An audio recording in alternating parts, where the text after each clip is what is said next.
बच्चों सिंप्लीफाइंग में आपका स्वागत है। हम लोग इंटीग्रेशन कर रहे हैं। देखो पहला है first part I equal to tan square of 2x minus 3dx, ठीक है ना।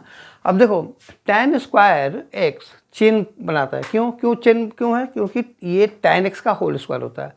तो होल स्क्वायर के नीचे वाला जो फंक्शन है अंदर वाला वो tan है, यानी कि ट्रिगो है, तो ऑब्वियसली चेन बना रहा है। अगर जैसे साइन स्क्वायर एक्स है वो भी चेन बना रहा है, ठीक है ना। सेक स्क्वायर एक्स है वो भी चेन बना रहा है।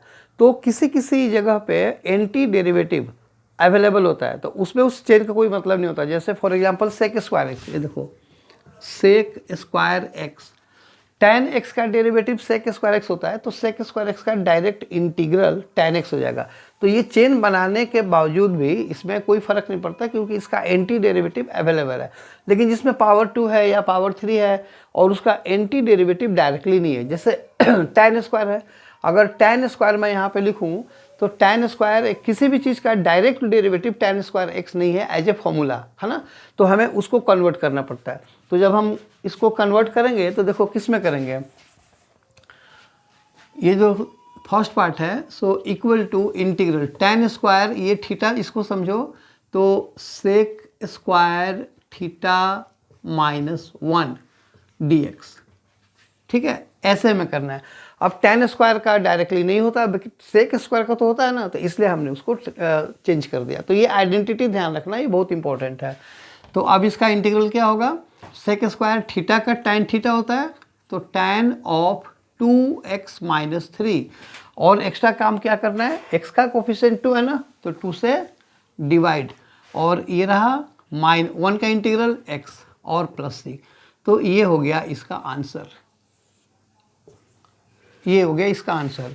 अब second part I is equal to integral of 5 into cosec square 2 minus 7x dx। अब देखो अभी बताया था कि सेक स्क्वायर थीटा का इंटीग्रल डायरेक्टली tan थीटा होता है क्योंकि वो फॉर्मूला होता है, tan का डेरिवेटिव होता है।